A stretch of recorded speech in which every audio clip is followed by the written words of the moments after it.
From the fuel that powers your car to the electricity that lights up your home, our modern world really runs on this hidden, powerful network. It's a network of pressure equipment. And this is the story of that network, a story of just immense power and, as you'll see, immense risk.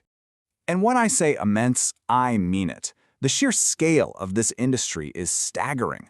We're talking about a global market for pressure equipment that tops $200 billion every single year. And that's not just some abstract number, that's the kind of capital investment that literally powers our entire civilization. Think about it. All of these key industries, from oil and gas to pharmaceuticals, power generation, even the food you eat, they are all completely dependent on pressure equipment. To put it in perspective, a single modern refinery can have thousands of individual pressure components. Each one is like a critical artery in this incredibly complex process of turning raw materials into the products we use every day. So who manages these incredibly high-energy systems? Well, it takes a very distinct class of professional. This is an industry where competence isn't just a goal, it's non-negotiable. Why? Because the stakes aren't just measured in dollars, they're measured in human lives. Success here really comes down to two pillars. First, you've got the foundational knowledge. This means a deep understanding of material science, thermodynamics, and all the ways things can fail.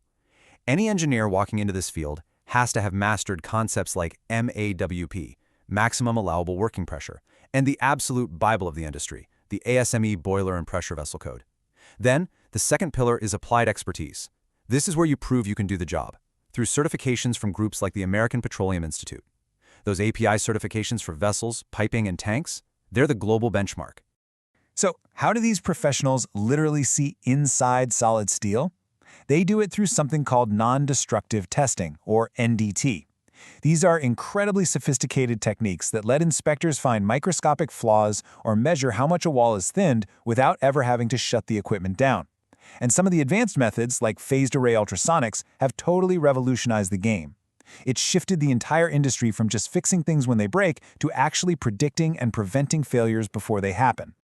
The modern approach is all about being strategic. Instead of just inspecting everything equally, the industry now uses risk-based inspection, or RBI. This whole methodology gives you a data-driven way to prioritize where you spend your time and money. You focus the most intense scrutiny on the equipment that has the highest combination of two things: the probability that it could fail and the consequence if it does fail. Now, this entire industry operates inside a really complex, strict web of global regulations.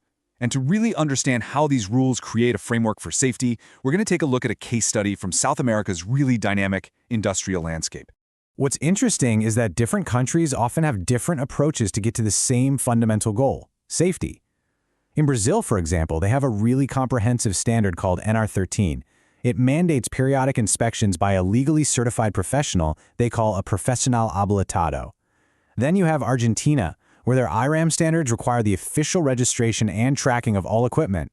And in Colombia, their ICONTEC framework is designed to align closely with international ASME codes, especially to support their growing energy sector.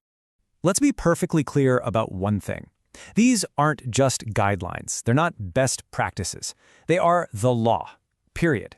Violating these codes brings severe legal, financial, and even criminal consequences for both the individuals involved and the corporations they work for. And there's a good reason for that. Because when those laws and the fundamental principles of engineering are ignored, well, the results are pretty much inevitable. This is the anatomy of what happens when physics wins. Catastrophic failures almost never come out of the blue. They're usually the final result of a predictable process. Corrosion slowly eats away at the walls of a vessel. Fatigue from all the operational cycles starts and grows cracks over time. And then there's creep, this slow, permanent stretching of steel under high temperature and stress, which can silently lead to a rupture. A really solid mechanical integrity program is designed specifically to find and stop these known threats in their tracks. So what happens when these predictable problems are just allowed to keep going? What is the real cost when the warnings are missed and the physics of failure becomes a devastating reality? The hard truth, the really tough truth, is that our modern safety regulations are basically written in the language of tragedy. Just about every rule we have is a lesson learned from a past failure, a lesson that very often came at a profound human cost. On March 23, 2005, a massive explosion at the BP Texas City refinery killed 15 workers. The direct financial cost of that one incident was more than $1.5 billion, not even counting the billions more in fines and settlements that followed. And the root cause? A catastrophic failure of pressure equipment, made worse by a total systemic breakdown in something called process safety management. You can draw a direct, undeniable line from disaster to regulation. The Piper Alpha disaster back in '88 killed 167 people and led to a complete overhaul of offshore safety laws in the UK. The Texas City explosion forced a massive enforcement push for process safety management here in the States. The safety codes we rely on today are the direct legacy of these tragedies. So this reframes the entire conversation, doesn't it? A robust asset integrity program isn't a cost center. It is a fundamental driver of value. The cost of just one unplanned shutdown, let alone a catastrophic failure, is exponentially more than the investment in proactive inspection and maintenance. And that really brings us to the core principle of modern industrial operations. That old, outdated idea of a battle between profitability and safety, it's been proven completely false by decades of data. In the high-stakes world of pressure equipment, the evidence is undeniable. Safety and economics are not in conflict. They are profoundly and permanently aligned.